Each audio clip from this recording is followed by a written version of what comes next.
Hey everybody, thank you so much for joining me today. My name is Luke Dickow. I am the creator of French Horn Rescue, which is the only group that is focused 100% on helping you to improve your horn playing in the quickest amount of time possible, and also to help you maximize your potential as a musician and as a human being.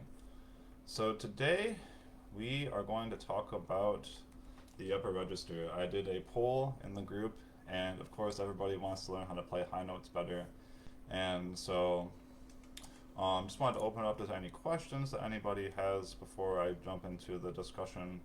I'll be talking about some things that, if you are struggling in your upper register, some things that you're probably doing that are not conducive to helping you play in the high range efficiently.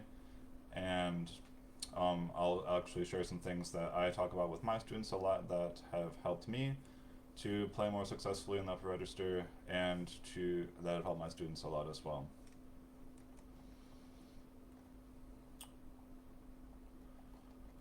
Alright, so I'm not seeing any questions just yet. So let's go ahead and jump into the content. So, if you are currently struggling to play well in the upper register, you're probably doing one of two or possibly three things. And the first of which is you are probably trying to shove more air into the instrument instead of the right air. So what do I mean by this? So everybody who is on this call and listening to this right now has probably heard from a band director when things aren't going well, they just yell, more air, more air. So why is that not necessarily helpful in the upper register? Well, first of all, if you don't have enough air in the lungs when you're beginning, you don't have, and your breathing apparatus isn't full enough with air, then yes, you do need to put more air in. But on the outside of things, if you are just trying to shove more air into the instrument, what's going to happen? You're just going to get louder, right? You're not actually going to be successfully going up into the upper register of the instrument successfully. So as we go higher, it actually takes less air, and that's what a lot of people don't realize. So I'll show you what I mean. So the simple way to do this is to just go through an overtone series. So however you want to call it, a harmonic series slur or lip slur, you can do this in any part of the register. We'll just start with a simple one, just open F side. So just in case anybody is wondering, also my horn is set up in B flat, so for me that's going to be on the trigger.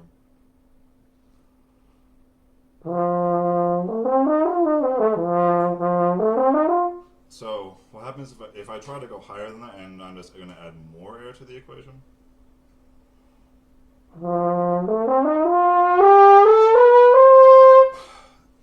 I did successfully go higher because I've also started to train myself to do that, and naturally my oral cavity wanted to get a little bit smaller. But did you hear how the sound started to get a little bit forced? And so this is also a problem if you notice that you can only go higher by getting louder. This is probably what you're doing. You're probably just trying to shove too much air into the instrument.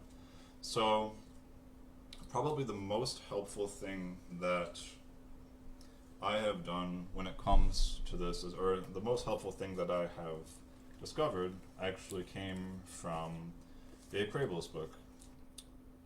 So for those of you who don't know, Dave Crable was principal horn of the San Francisco Symphony for many years. That's what he's most known for. He also played in the Detroit Symphony as principal horn for 9 years, from 1962 to I believe 71.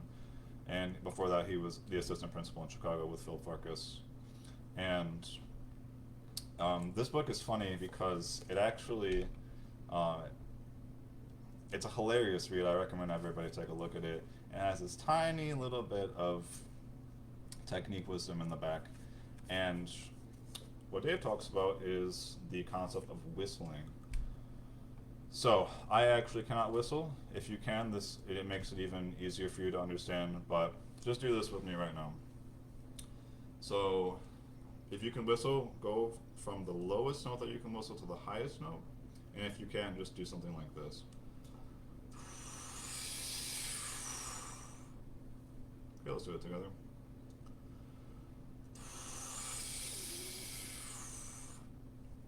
Great. So then do it again. And this time I want you to close your eyes and pay attention to what your tongue does as you go higher. Ready? And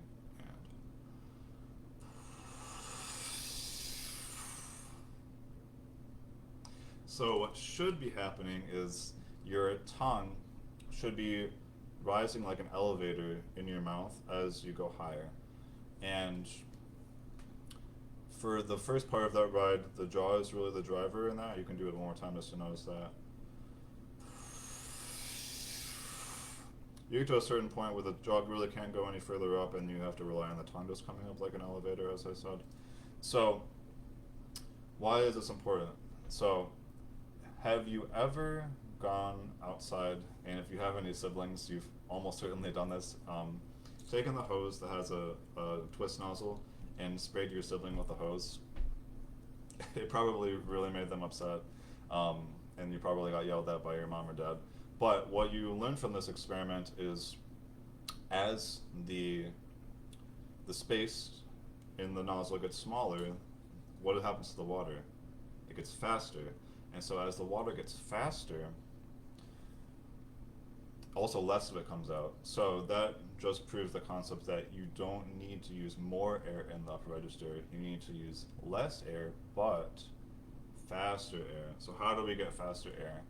You have to make the space inside the mouth smaller. So let's go back to the initial exercise that I did earlier on the S side of the horn. So you can do this in any number of ways. I'm going to show you guys a specific exercise that I do on a daily basis. It's kind of a wiggly little thing that goes all the way up to the upper register and back down.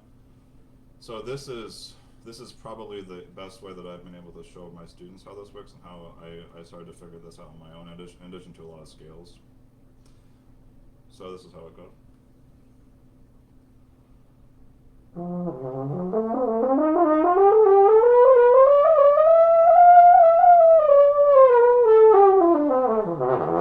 Something like that. You can even go a little bit higher if you want. All the times I'll do this on just like B flat side 2 and 3, B flat side 1 and 2.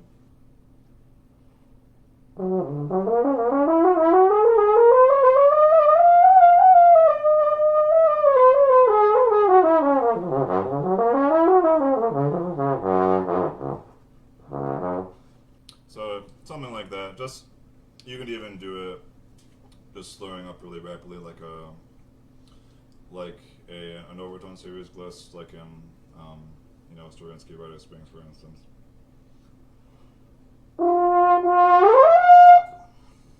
And that just gives you a really good idea of what you have to do to just do the right oral cavity movement to get you from the low register into the high register, mid register into the high register.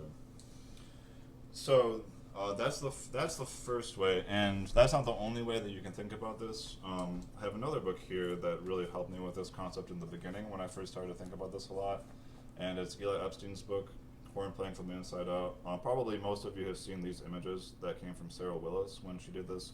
It's a really cool YouTube video, and go ahead and check that out after we're finished here, and you can get a really good idea of what I'm talking about. It's just called Sarah Willis in the MRI chamber, I believe. And Eli's system uses vowels, which I think most of us have heard some level of vowel talk in our lives.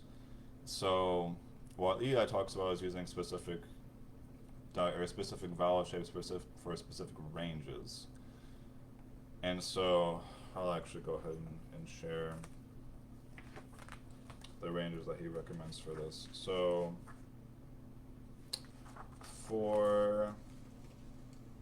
here it is. Anything from E and below, more of an ah sound. Everything from F in the staff to A sharp or B flat in the staff, more of an shape, so thinking From B natural to D sharp, more of an eh. So again, the important thing to remember with this is make the shape first and then add the air. And then from everything from E natural all the way up above to the highest notes that you can play, more of an E sound. So again, make the shape E in your mouth, and then make more of an E sound. Or making more of an E shape as you get up. And so just make sure that you're not consciously singing these notes, because that's going to add extra tension here that we don't want. We want this to be nice and free. So either through whistling or through oral cavity shape are the first two ways that we can really think, or first two things that we can really do to really help to maximize how we're playing in the upper register. And somebody asked about endurance earlier. This is also going to help with your endurance. If you're using a better shape, if you're using a smaller shape for the upper notes that you're playing, they're going to come out a lot easier. You're going to have to work a lot less hard because you're going to be putting less strain on the embouchure to actually make the notes. Because this actually leads to the second point. It's the second thing that's probably inhibiting you if you're not playing as well in the upper register as you would like. And that is, you're probably trying to physically buzz every single note that you're playing. And you're probably thinking, but Luke, I have to. The horn is just amplified buzz. Or the horn simply just amplifying the buzz that I'm putting into the instrument, right? Not quite. So what happens is this. I'm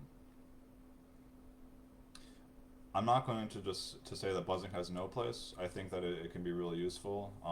But even for people who are very, very adamant buzzers and love to buzz, a lot of them forget the final step of what James Stamp had to say. So for those of you who don't know, James Stamp was probably the best trumpet pedagogue of our lifetime.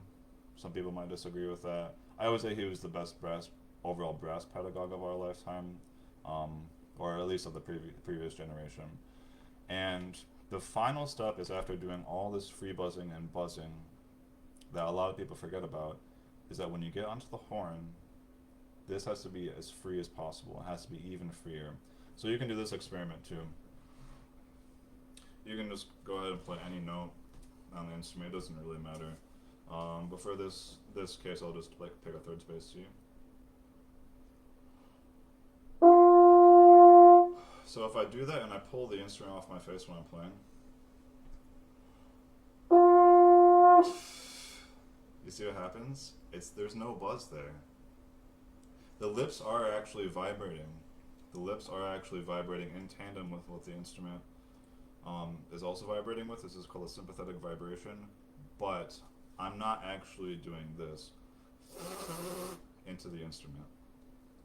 So again, just one more time to demonstrate this.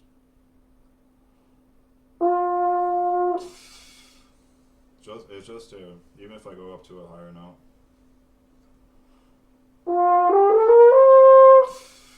G above the staff. Even if I go even higher than that,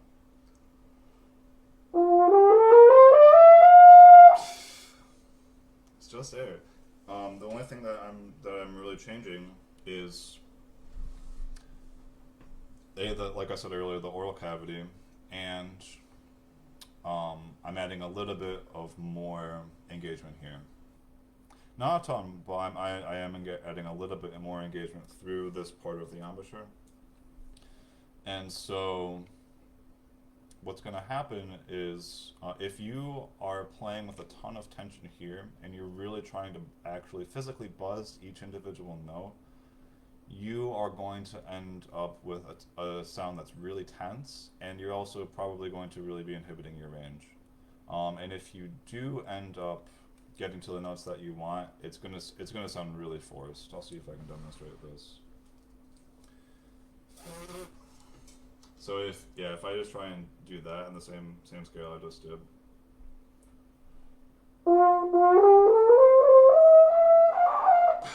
You see, I got up there, but it's just like the sound is not nearly as free, and everything feels really forced. So like I was saying, the top two things that you can do right now to make everything a lot easier in your upper register are: A, start thinking about the oral cavity shape. Start doing some whistling, either on the horn, off the horn, or both. And just get into the habit of, if it helps to think about going from an A shape to an E shape, like Eli Epstein talks about, Definitely do that if it's helpful. Just like for me, I felt like the whistling um, makes more sense to me personally, and to most of my students. I found that it helps them get there a little bit faster. And secondly, start to experiment with letting this be more relaxed.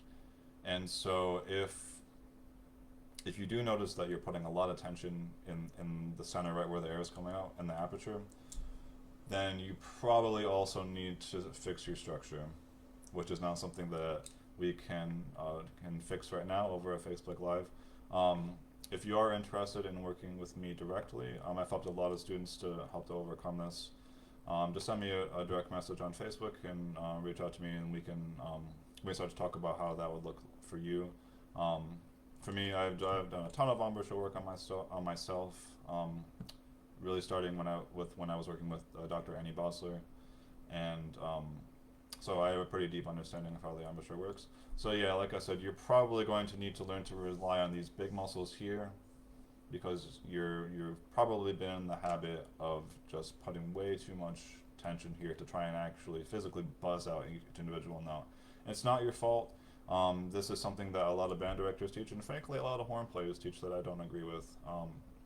So like I said, I think buzzing can have a place in helping to get things a little bit more focused, but generally speaking, it can do some harm if you're really trying to buzz each individual note on the upper register. Alright guys, I think I'm going to end it because I haven't had any questions unless anybody comes in at the last minute and wants to talk about anything, but I just want to say thank you so much for joining me, and again, my name is Luke Dickow from French Horn Rescue, signing off.